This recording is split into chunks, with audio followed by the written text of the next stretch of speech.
Silicon Valley doesn't just sell products. It sells profits. It sells saviors. And the greatest savior of all was a 19-year-old Stanford dropout with a fake deep voice and a closet full of black turtlenecks. Her name was Elizabeth Holmes. Her company, Theranos. The promise was a miracle, a true revolution. A single tiny drop of blood from your finger could run over 200 different tests. No more big needles, no more waiting. Instant results. It would change medicine forever. The story was so good, she raised $900 million.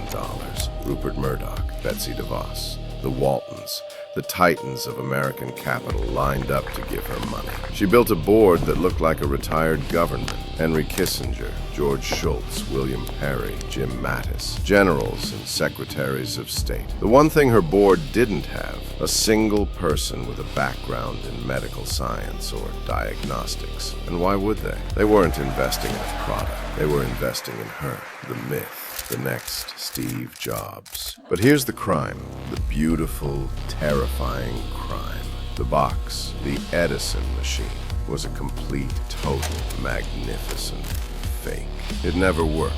It couldn't run the tests. It gave inaccurate, wildly inconsistent, dangerous results. So while Holmes was on the cover of Fortune and Forbes, her labs were a Potemkin village. They were secretly running those tiny, precious blood samples on standard, off-the-shelf Siemens machines. Machines made by their competitors. They diluted the finger prick samples, ruining their integrity, just to have enough liquid to run on old-fashioned equipment.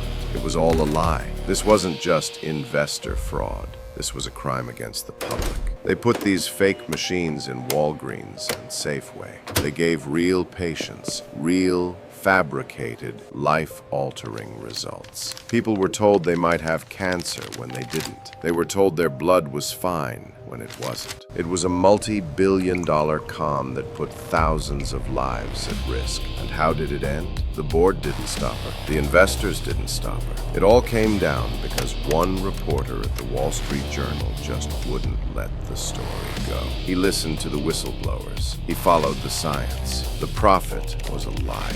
The revolution was a sham. And the savior got 11 years in prison. She didn't just fool the world, she fooled the men who run the world. It turns out even masters of the universe are just marks. They'll ignore science. They'll ignore facts. They'll ignore their own eyes if the story you're selling is good enough.